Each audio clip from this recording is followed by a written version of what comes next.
திருவள்ளூர் மாவட்டம் பாக்கம் அருகே உள்ள கஸ்வா கிராமத்தில் செயல்பட்டு வரும் சேவாலயா தனியார் தொண்டு நிறுவனத்தின் 37வது ஆண்டு விழா வெகு சிறப்பாக நடைபெற்றது. அந்நிறுவனத்தின் நிறுவனர் திரு முரளிதரன் தலைமையில் நடைபெற்ற இந்நிகழ்ச்சியில் யூனிபிரஸ் இந்தியா பிரைவேட் லிமிடெட் தனியார் நிறுவனத்தின் நிதி மனிதவள மற்றும் நிர்வாக துறையின் துணை பொது மேலாளர் திரு சண்டிபாபு பெசவாடா சிறப்பு விருந்தினராக கலந்து கொண்டு சேவாலயா நிறுவனத்தின் ஆண்டு அறிக்கை மலரை வெளியிட்டார். சேவாலயா நிறுவனர் திரு முரளிதரன் பெற்றுக் கொண்டார். மேலும் யூனிபிரஸ் இந்தியா பிரைவேட் லிமிடெட் தனியார் நிறுவனத்தின் சமூக பங்களிப்பு நிதி ரூபாய் 52 லட்சம் மதிப்பில் சேவாலயா தொண்டு நிறுவனத்திற்கு வழங்கப்படும் நலத்திட்டத்திற்கான புரிந்துணர்வு ஒப்பந்தம் கையெழுத்தானது.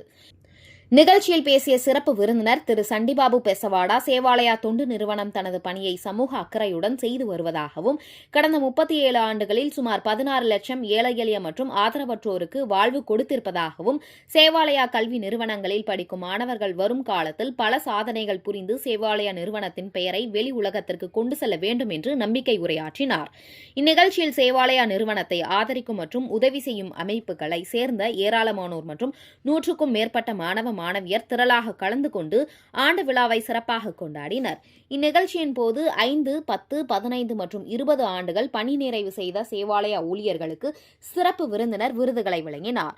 2025ஆம் ஆண்டு 10, 11 மற்றும் 12ஆம் வகுப்பு பொதுத் தேர்வுகள் முதல் மதிப்பெண் மற்றும் 100க்கு 100 மதிப்பெண்கள் பெற்ற மாணவர்கள், அறிவியல், தமிழ், இயற்பியல் பாடங்களில் முதலிடம் பெற்ற மாணவர்கள் மற்றும் 6 முதல் 9ஆம் வகுப்பில் கணிதத்தில் முதல் மதிப்பெண் பெற்ற மாணவர்கள் ஆகியோருக்கு நன்கொடையாளர்களால் நிறுவப்பட்ட விருதுகள் வழங்கப்பட்டன.